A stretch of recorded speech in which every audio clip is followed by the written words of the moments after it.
Friends, आज हम लोग खंड शिक्षा अधिकारी के लिए जो घटना चक्र की ये बुक आई हुई है 2 सीरीज, इसके सेट नंबर 1 में जो मैथ के क्वेश्चन दिए गए हैं उनको हम लोग सॉल्व करेंगे और एक दिन में एक पेपर सॉल्व करेंगे। जितने भी उसमें मैथ के होंगे उसके बाद उसके हम लोग रीजनिंग के देख लेंगे और इस तरह से धीरे धीरे करते करते ये पूरी बुक खत्म हो जाएगी। फिलहाल के लिए अभी हम लोग इसमें देखेंगे क्वेश्चन नंबर 84 जो कि मैथ का दिया हुआ है। क्वेश्चन नंबर 84 ये दे रहा है सेट नंबर 1 में। सेट नंबर 1 में 84 क्वेश्चन ये दे रहा है कि दी गई भिन्नों का आरोही क्रम क्या होगा, और ये दे क्या रहा है 3/8, ये दे रहा है 3/8 कामा 3/5 कामा 2/3 और 1/2। ये कह रहा है इन भिन्नों को आरोही क्रम में बताइए। क्वेश्चन नंबर 84 है, सेट नंबर 1 है, ये 2 सीरीज बीईओ के लिए जो आया हुआ है 2020 के लिए। ठीक है, तो अब इसमें देखिए करना क्या होता है ना, हमको इसको लगाना है आरोही क्रम में। आरोही क्रम का मतलब होता है, आरोही का मतलब होता है सबसे छोटा पहले उसके बाद बड़ा। कुछ लोग कंफ्यूज होते हैं आरोही और अवरोही, तो देखिए कंफ्यूजन भी यही दूर कर लीजिए। एक होता है अवरोही और एक होता है आरोही। देखिए अगर इसमें गिनिए कितने वर्ड हैं, इसमें वर्ड हैं 4 और इसमें कितने हैं 3। ये छोटे हैं, कम नंबर हैं, इसमें ज्यादा नंबर है। मतलब अगर आरोही कहेगा तो छोटे से बड़े की तरफ जाना है और अवरोही कहेगा तो बड़े से छोटे की तरफ जाना है। बस इतना ध्यान रखिएगा आरोही और अवरोही में। अब फिलहाल हमको क्या करना है, आरोही क्रम में सेट करना है। तो आरोही क्रम में करने के लिए ना कुछ नहीं करना है, इनको तिरछा गुणा करते जाइए और देखते जाइए कि छोटा कौन सा भिन्न है। सबसे पहले सबसे छोटा हम लोग फाइंड आउट कर रहे हैं। तो करना क्या है, इसके हर को इसके अंश में गुणा करिए, इसके हर को इसके अंश में गुणा करिए और जो भी नंबर आएगा यहाँ पे लिखिएगा। याद रखना है हर को अंश में गुणा करना है और अंश के ऊपर लिख दीजिएगा। जो नंबर छोटा होगा उसके नीचे वाला भिन्न छोटा होगा। देखिए 5 का गुणा इसमें किया तो 5 तिया 15, ये हुआ 15, और 8 का गुणा इसमें किया तो 8 3 24, तो ये हो गया 24। इसका मतलब इन दोनों में 15 और 24 में 15 छोटा है, यानी इन दोनों भिन्न में तय हो गया कि ये वाला छोटा है। ठीक, अब इसको हटा दीजिए। अब हमको सबसे छोटा ये मिल गया। अब हमको ये देखना है कि ये और किन लोगों से छोटा है। अब इसको देखेंगे, बड़े वाले को छोड़ देंगे। हमको छोटा फाइंड आउट करना है तो छोटे वाले को लेंगे, बड़े वाले को छोड़ देंगे। अब इसको और इसको देख लेते हैं। तो देखिए 3 का गुणा किया है, यहाँ 3 3 का 9 और 8 का इसमें किया तो 8 दूनी 16, फिर ये 16 है और ये 9 है, तो मतलब ये छोटा है। तो फिर हमने इसको ले लिया और इस वाले भिन्न को छोड़ दिया। अब इसको और इसको तुलना कर दीजिए कि इन दोनों की क्या स्थिति है। देखिए 2 का गुणा इसमें किया, 2 तिया 6 और 8 इकाई 8, यहाँ आया 8 और यहाँ आया 6, तो यहाँ सबसे छोटा ये हो गया। तो हमने यहाँ पे पहले सजा लिया 3/8। अब उसके बाद क्या करना है, अब उसके बाद हम लोग दूसरा ले ले, ये तो सबसे छोटा पता चल गया। इन दोनों तीनों में देखें कि छोटा कौन है सबसे छोटा। तो देखिए इसका इसमें करिए 3 3 का 9 और ये 5 दूना 10, तो यहाँ 10 आया, यहाँ 9 आया, मतलब ये छोटा है ये बड़ा है। अब इसका और इसका देख लीजिए, 2 तिया 6 और 5 एकम 5, यहाँ आया 6 और यहाँ आया 5, मतलब ये छोटा है। तो इसके बाद आ गया नंबर किसका 1/2, यानी इनका और इनका हो गया डिसाइड। अब इन दोनों में देख लीजिए सबसे छोटा कौन सा है। तो अगर इसमें देखा जाए तो 3 तिया 9 और 5 दूना 10, तो यहाँ आया 9 और यहाँ आया 10, मतलब ये छोटा है और ये बड़ा है। तो हमने इसको लिख दिया फिर 3/5 और उसके बाद ये बचा अकेले, तो ये हो गया 2/3। यानी हमारा ये क्वेश्चन हो गया, ये जो हमारा सीरीज बन गया 3/8 1/2 3/5 2/3, और ये है ऑप्शन नंबर सी। यानी हमारा क्वेश्चन का जो ऑप्शन नंबर सी है ये सही होगा। तो ये हमारा होगा क्वेश्चन नंबर 84। अब हम लोग देख लेते हैं क्वेश्चन नंबर 85, है ना। तो 85 में हमसे ये कह रहा है वह छोटी सी छोटी संख्या बताइए जिसे 20 25 35 40, छोटी सी छोटी संख्या बताना है 20 25 35 40 से भाग देने पर क्रमशः, इससे भाग देने पर क्रमशः क्या शेष बचना चाहिए 13 18,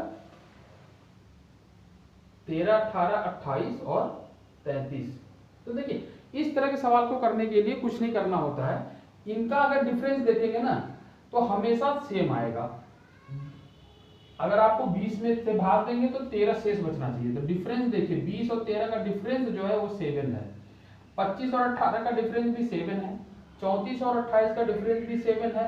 और 40 और 33 का डिफरेंस भी 7 है। तो करना क्या है, इन अंकों का हमें एलसीएम ले करके उसमें से 7 घटा देना होता है और आपका वह अंक पता चल जाएगा कि जिसमें यदि 20, 25, 34 और 40 से भाग देंगे तो 13, 18, 28 और 33 शेष बचेगा। आइए अब इसका एलसीएम निकाल लेते हैं हम लोग। 20 का, 25 का, 34 का और ये हो गया 40 का। ये 34 नहीं है, ये 35 है ना, 35, ठीक, ये 35 है। अब इसका एलसीएम निकालना है तो ऐसे निकलेगा, 2 से भाग दिया तो ये हुआ 10, ये हुआ 25, ये हुआ 35, ये हुआ 20। फिर 2 से भाग दे दिया जाए तो ये हुआ 5, 25, 35, 10। फिर 2 से भाग दे दिया जाए तो ये हुआ 5, ये हुआ 25, ये हुआ 35 और ये हुआ 5। अब 5 से भाग दिया, 5 एकम 5, 5 पचे 25, 5 सत्ते 35, 5 एकम 5। फिर ये हुआ 5, 1 और ये हुआ 7 और ये 1 और ये हो गया। 7 से भाग दे दिया जाए तो सब ये कट गए। अब हमको क्या करना होगा, अब हमको करना होगा 2 into 2 into 2 into 5 into 5 into 7। तो ये देखिए हो गया 7 पचे 35 और 35 पचे हो गया 175। 175 गुना हो गया 175 तो 200, 3, 350, 350 गुना 700, 700 गुना 1400। तो यानी ये पूरा हमारा आ गया 1400। अब हमको अंक पता करना है तो इसमें से ये जो रिमाइंडर आया था इसी को घटा देना है, यानी 1400 माइनस 7 कर देंगे तो आ जाएगा ये 1393 और यही हो जाएगा हमारा आंसर, जो कि है हमारा ऑप्शन नंबर बी। तो इस क्वेश्चन का ऑप्शन बी सही होगा। अगला क्वेश्चन देखते हैं हम लोग 86 क्वेश्चन नंबर 2 सीरीज का 86 क्वेश्चन नंबर हमसे ये कह रहा है, 86 क्वेश्चन हमसे ये कह रहा है कि थोड़ा लंबा सवाल है। ए बी सी ने मिल करके एक चारागाह लिया। ए बी और सी मिल करके एक चारागाह लेते हैं। उस चारागाह का जो किराया है वह है 888 रुपया। 888 रुपया में एक चारागाह किराए पे लिया। फिर हमसे ये कह रहा है कि चारागाह में ए ने 20 भेड़ें 2.5 महीने तक चराई, बी ने 30 भेड़ें 4 महीने तक और सी ने 36 भेड़ें 3.5 महीने तक चराई। तो अपने हिस्से का सी को कितना देना चाहिए। तो हमसे ये कह रहा है ना कि सी तब कितना देगा। तो सवाल ये है कि ए जो है 20 भेड़ चराता है 2.5 महीना, तो 2.5 महीने में कितना हो जाएगा 75 दिन। तो ए का अगर हम लोग निकालेंगे तो 20 इंटू 75 दिन तक चराया तो ये हो गया 1500। ठीक है, यानी एक ऐसा हो गया कि इसको अगर हम लोग एक दिन में माने तो इसका मतलब है कि इसकी टोटल 7500 गायें, हाँ 1500 गायें चरी। ठीक, बी ने क्या किया है 30 गायों को चराया है 4 महीने तक। तो इसकी 30 गायें हुई बी के लिए, 30 गाय हुई और 4 महीने का मतलब हो गया 120। तो बराबर इसका हुआ 1020 और 12 के 36। ठीक है, और सी का क्या है, सी का यह है कि 36 भेड़ें 3.5 महीने तक चरी हैं। सी की 36 भेड़ हैं और 3.5 महीने का मतलब हो गया 105 दिन। तो इसको मल्टीप्लाई किया गया तो कितना आया 3780। अब करना क्या है, इन सबको हमको जोड़ लेना है कि टोटल कितनी गायें हुई। तो अगर जोड़ा जाए तो ये हुआ 0 और ये हुआ 8 है ना, और ये हुआ 8 और ये भी हो गया 3 3 6 7 1 8, यानी 8880 गाय हुई। अब हमको क्या करना है, एक गाय का खर्चा निकाल लेना है कि एक गाय के ऊपर कितना हमने एक्सपेंड किया, और उसके बाद सी की कितनी गाय थी उससे मल्टीप्लाई कर देंगे, सी का खर्चा निकल जाएगा। तो देखिए 8880 इतना गाय मिल करके खाती है कितने रुपए का 888 रुपए का। तो एक गाय का निकालना हो तो नंबर ऑफ गाय नीचे कर दें, इसको यहाँ कर दें, तो यानी 888 डिवाइड बाई 8880, और सी की गाय कितनी है 105, तो इसमें हम लोग नहीं, सी की गाय है 3780, तो इसका हो गया 3780, ये हम लोग सी के लिए निकाल रहे हैं। डिवाइड किया जाए, ये 0 से ये 0 कट गया, और ये 888 से ये 888 कट गया, और बच गया ये 378, यानी इतना रुपया जो है हमको सी को देना पड़ेगा। सी कितना रुपया देगा, सी देगा 378 रुपया, जो कि ऑप्शन नंबर सी है।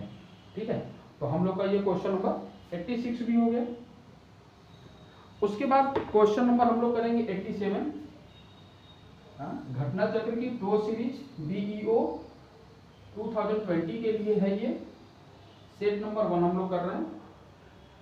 क्वेश्चन नंबर 87 हमसे ये कह रहा है कि एक कार्यालय में 72% लोग शीतल पेय पीते हैं, 72% लोग कोल्ड ड्रिंक पीते हैं, और 44% लोग चाय, 44% लोग चाय लेते हैं। यदि इनमें से प्रत्येक शीतल पेय अथवा चाय पसंद करता हो और 40 दोनों पसंद करते हो, इसमें से 40 लोग ऐसे हैं जो कि दोनों लेते हैं, यानी बोथ कोल्ड ड्रिंक भी और टी भी, तो ये बताना है कि उस कार्यालय में कितने लोग हैं। तो अब देखिए सीधी सी बात है, ये जो नंबर ऑफ परसेंटेज है, परसेंटेज जो भी होगा तो टोटल तो 100% ही होगा, और इस सवाल में क्या होता है कि 100% से ज्यादा जितना भी परसेंटेज आता है वो लोग हैं जो दोनों यूज किए, यानी हम लोग जब परसेंटेज जोड़ेंगे तो जो परसेंटेज 100 से ज्यादा आएगा वह इन 40 लोगों के बराबर होगा, बस इतना ही कॉन्सेप्ट होता है।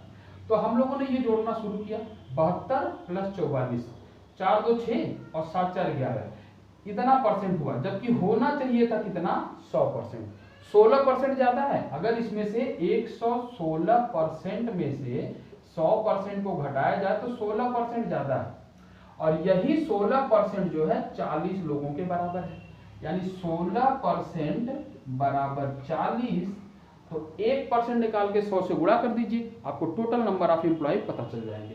तो 1% कैसे निकलेगा, 40 को 16 से डिवाइड कर दिया जाए, 40 को 16 से डिवाइड करके 100 से मल्टीप्लाई कर दीजिए तो 100% पता चल जाएगा। 4 चौके 16 और 4 चौके 16, 4 दहा में 40, और ये 4 एकम 4 और 4 से कट गया तो ये हो गया 25, बराबर हो गया 25 दहा में 250, तो वहां पे टोटल 250 लोग हैं, जो कि ऑप्शन नंबर ए है। ये ऑप्शन नंबर ए इसका सही है। हम लोग यहीं पे एक छोटी सी चीज देखेंगे कि परसेंटेज निकाला कैसे जाता है। परसेंटेज हो तो कोई परसेंटेज पता हो तो वहां तो उसको 100% में कैसे चेंज किया जाता है, 40% में कैसे चेंज किया जाता है। जैसे यहाँ पे हम लोगों ने देखा कि 16% बराबर 40, तो 1%, ध्यान रखिएगा, 1% निकालने के लिए अगर कहे तो मुंह से बोलने पे जो वर्ड एक के बाद आए उसको हर बना दिया जाता है, यानी 1% बताना हो ना, 1%, तो परसेंट वाली चीज नीचे लिख दीजिए, 40 ऊपर लिख दीजिए और इंटू कर दीजिए 100, तो आपको 1% की वैल्यू पता चल जाएगी। 100 से गुणा कर दिए तो 100% की वैल्यू। उसी तरह से अगर हमको ये पता करना हो कि एक आदमी कितने परसेंट के बराबर है, तो एक आदमी इस बार निकल रहा है, तो इस बार आदमी को नीचे करिए और इसको ऊपर करिए, आपको पता चल जाएगा कि एक आदमी कितने परसेंट के बराबर है। कहने का मतलब ये है, कभी कभी बहुत कंफ्यूजन होता है कि जैसे अगर कहा जाए कि 200 रुपए में 40 आम, तो एक आम की कीमत, एक आम की कीमत, मुंह से क्या निकला, एक आम, तो आम को नीचे रख दीजिए, यानी 40 हो जाएगा नीचे और 200 हो जाएगा यहाँ ऊपर, और इसको डिवाइड कर दीजिए, 4 से 0 कट गया, 4 पंचे 20 है ना, तो यानी 5 रुपए पर आम हुआ। या अगर आपको ये बताना हो कि 200 रुपए में अगर 40 आम, तो 1 रुपए में कितने आम, 1 रुपया, तो इस बार रुपया आ रहा है ना, एक के बाद क्या वर्ड आ रहा है, रुपया, तो रुपया को नीचे रख दीजिए, तो रुपया ये है, तो 40 यहाँ रखा, 200 यहाँ रखा, ये 0 से 0 कट गया, 4 पंचे 20, यानी 1/5 आम। 1 रुपए में कितना आम मिलेगा, 1/5 आम। ठीक, तो कुछ भी निकालना हो इस तरह से हम लोग 1 की वैल्यू निकाला जाता है। ठीक, इसको हम लोगों ने अब इरेज किया, और अब आ गया हमारा क्वेश्चन नंबर 87। क्वेश्चन नंबर 87 हमसे नहीं 87 हो गया। क्वेश्चन नंबर 88 थोड़ा सा लंबा पड़ रहा है। क्वेश्चन नंबर 88 ये कह रहा है कि एक निर्माता किसी मशीन को 20% लाभ के साथ, एक निर्माता है, एक मैन्युफैक्चरर है जो कि 20% प्रॉफिट लेता है। तो एक चीज ध्यान रखिएगा, जो भी मैन्युफैक्चरर होगा उसकी जो अपनी कास्ट होगी वो 100% मानी जाती है। तो मान लीजिए उसका कास्ट अपना है ये 100% है, यानी 100 रुपया उसका अपना कास्ट था। इसने क्या किया, 20% प्रॉफिट ले करके थोक विक्रेता को बेच दिया। तो थोक विक्रेता को अगर बेचा, 20% प्रॉफिट लिया, तो 100 का 20% 20 होता है। इसका मतलब इसने बेच दिया उसको 120% में, ठीक, या 120 रुपया में, ऐसा भी रुपया लेके चलिए 120 में। फिर उसके बाद ये कह रहा है कि थोक विक्रेता ने 10% लाभ लेकर के खुदरा विक्रेता को बेच दिया। अब जो ये होलसेलर था इसने 10% प्रॉफिट लिया, तो 120 का 10% 12 हुआ, 12 रुपया अगर इसमें जोड़ दिया जाए तो 132 रुपए में इसने बेच दिया किसको, फुटकर को। फिर फुटकर वाले ने क्या किया, 15% लाभ के साथ इसने क्या किया, फिर 15% इसने प्रॉफिट लिया और इस मशीन को 455 रुपया 40 पैसे में बेच दिया, 455 रुपया 40 पैसे में बेच दिया। लेकिन हम ये देखेंगे कि अगर ये 15% प्रॉफिट ले रहा है तो ये कितने परसेंट में बेच रहा है। तो पहले हम लोग 132 का 115% निकाल लें। 132 का 115% कितना होगा, 100 यहाँ हो गया, 5 से काट दिया जाए, 5 से कट गया तो हो गया 5×100, और 5 से ये कट गया तो 5 दूना 10, और एक यहाँ हुआ 5 तिया 15, और फिर ये कटा 2 दहा में 20, 2 से कट गया तो 2 छंग 12, 2 छंग 12, और ये हो गया, इसको गुणा कर लिया जाए। इसको अगर हम लोग गुणा करेंगे तो 66 × 23 है ना, तो 3 छक 18 की 8 हंसी लगे, 3 छक 18 और 1 हो गया 19, और 2 छंग 12 2 हंसी लगे, 2 छंग 12 और 1 हो गया 13, ये हुआ 8, और ये 9 2 11 की 1 हंसी लगे, 3 1 4 1 हो गया 5, और ये होगा 1, और ये हो गया 1 अंक पे 10 से भाग दे दिया जाएगा तो 151.8, ठीक है। तो यानी ये 151.8% में ये बेच दिया फुटकर वाले ने कस्टमर को, और 151.8% ही 455 रुपया 40 पैसे के बराबर है। तो अब देखिए, अब हमारा ये आ गया, हम यहाँ तक में ये पहुंचे, यानी सवाल में हमको ये क्या हो रहा है कि 100% वाली चीज पे 20% प्रॉफिट लिया, 120% में होलसेलर को बेचा, होलसेलर ने 10% प्रॉफिट लिया और 132% में फुटकर विक्रेता को बेचा, फुटकर विक्रेता ने 15% का प्रॉफिट लिया और 151 रुपये 8%, 151.8% प्रॉफिट में बेच दिया किसको, कस्टमर को। कस्टमर ने पेमेंट कितना किया, 455 रुपया 40 पैसा। यानी ये जो 151.8% है ये बराबर है 455 रुपया 40 पैसा के। यहाँ से 1% निकाल करके 100% निकाल लीजिए और आपको ये पता चल जाएगा कि प्रोडक्शन वाले को ये कितने का पड़ा। हमसे पूछ ही रहा है कि निर्माता की लागत कितनी है। तो अभी बताया मैंने 1% निकालना है, तो 1% निकालने के लिए परसेंट वाली चीज नीचे आ जाएगी। तो देखिए 455.40 अपान 151.8 और 100 से गुणा कर दिया जाए, जिसका बताना हो उतने से गुणा कर देंगे, हमको बताना है प्रोडक्शन वाले का, तो 100 से इसमें मल्टीप्लाई कर दीजिए। तो 2 अंक ऊपर है 1 अंक नीचे है, तो दशमलव हटाने के लिए 0 बढ़ा दिया गया, ये दशमलव हमारा हट गया, ये दशमलव हट गया। अब ये 0 से ये 0 कट गया और 15 या 45 18 18 54, ये 3 बार में कट जाएगा, ये आ गया 3, ये 0 बचा तो यहाँ आ गया 30 × 10 बराबर हो गया ये 300 रुपया। तो यानी ये जो प्रोडक्शन वाला का जो इसमें लागत है, इसकी प्रोडक्शन लागत है 300 रुपये, जो कि ऑप्शन है हमारा ए, ऑप्शन है हमारा ए। ये हमारा ए क्वेश्चन सही हुआ, क्वेश्चन नंबर 88। उसके बाद इसमें 2 क्वेश्चन और दिए हुए हैं जो कि थोड़ा पहले दिया हुआ है। यह है क्वेश्चन नंबर 13, क्वेश्चन नंबर 13। हाँ, क्वेश्चन नंबर 12 भी है लेकिन उस क्वेश्चन का कोई मतलब नहीं, अभी हम लोग देख लेंगे उसको भी। क्वेश्चन नंबर 13 आता है इसके बाद, क्वेश्चन नंबर 13 हमसे ये कह रहा है कि यदि 5 संख्याओं का माध्य 8 है, 5 संख्याओं का माध्य दे रहा है 8, और फिर कह रहा है कि अंतिम 3 संख्याओं का 6 हो, लास्ट की 3 संख्याओं का माध्य 6 हो, तो शुरू की 2 संख्याओं का माध्य बताइए। तो देखिए, माध्य का मतलब होता है ना सीधा सीधा औसत, माध्य का मतलब होता है औसत। अगर 5 संख्याओं का माध्य 8 है तो पांचों संख्याओं की टोटल वैल्यू निकालनी हो तो टोटल वैल्यू अगर निकालेंगे तो 5 × 8 कर देंगे तो हो जाएगा 40।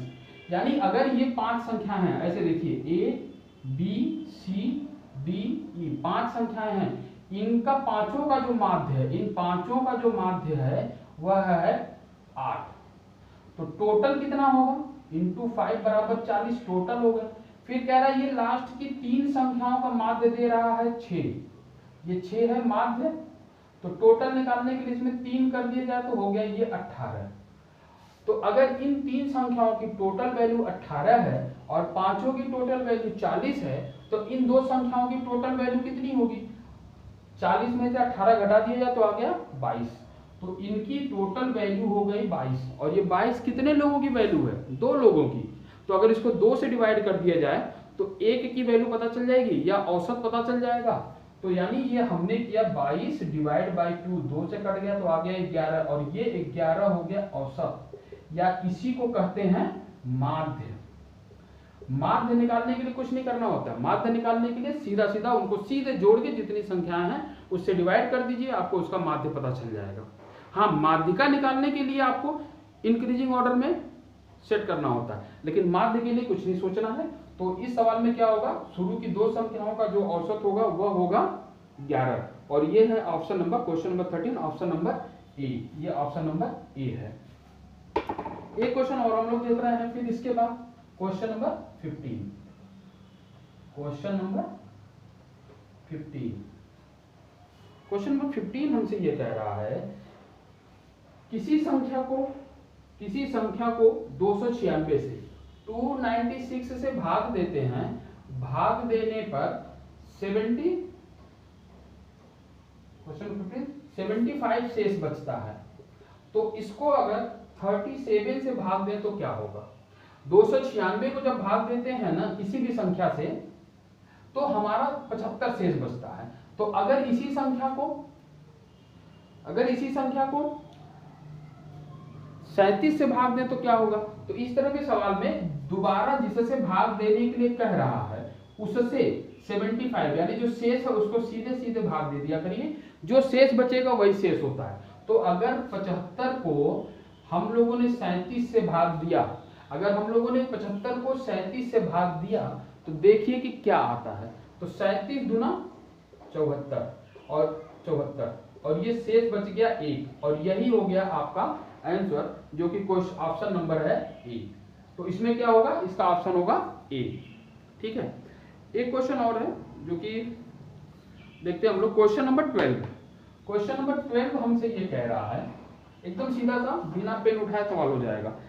सवाल ये कह रहा है कि एक आदमी 2 दिन काम करता है, ये आदमी 2 दिन काम करता है फिर 1 दिन विश्राम करता है, 1 दिन ये काम नहीं करता है, 2 दिन काम किया 1 दिन विश्राम किया, फिर 2 दिन काम किया और 1 दिन विश्राम किया। ठीक है, यह क्रम चलता है। प्रतिदिन काम करने पे उसे 100 रुपया मिलता है, अगर वह 1 दिन काम करता है तो उसको 100 रुपया मिलता है। तो ये बताइए कि वह सोमवार से लेकर शनिवार तक काम करता है तो कितना उसको मिलना चाहिए। तो सोमवार से लेकर शनिवार तक अगर आप देखें तो सोमवार, मंगलवार, बुधवार, बृहस्पतिवार, शुक्रवार और ये हो गया शनिवार। तो 2 दिन काम किया और ये 1 दिन काम नहीं किया, फिर ये 2 दिन काम किया और 1 दिन काम नहीं किया, तो टोटल इसने काम कितना किया, 4 दिन ही तो काम किया, और 1 दिन का इसको 100 रुपया मिलता है। तो 4 दिन का कितना मिलेगा, 4 × 100 बराबर 400, तो इसको 400 रुपए मिलेंगे, जो कि आपके ऑप्शन जो बनता है, ऑप्शन बनता है इसमें सी। ठीक है, हम लोग 2020 के लिए जो खंड शिक्षा अधिकारी के लिए घटना चक्र का 2 सीरीज आया हुआ है उसी का सेट नंबर 1 सॉल्व कर रहे हैं। एक क्वेश्चन और, क्वेश्चन नंबर 11। पढ़ने में जितना ज्यादा समय लगेगा, अगर बच्चे के पास टाइम नहीं है तो इसको छोड़ देगा, और जितना पढ़ने में समय है सिर्फ उतना ही सवाल में लगेगा, बाकी कुछ नहीं। दे रहा है कि आमों से भरी एक पेटी का वजन 150 किलोग्राम है। 150 किलोग्राम इसका वजन है।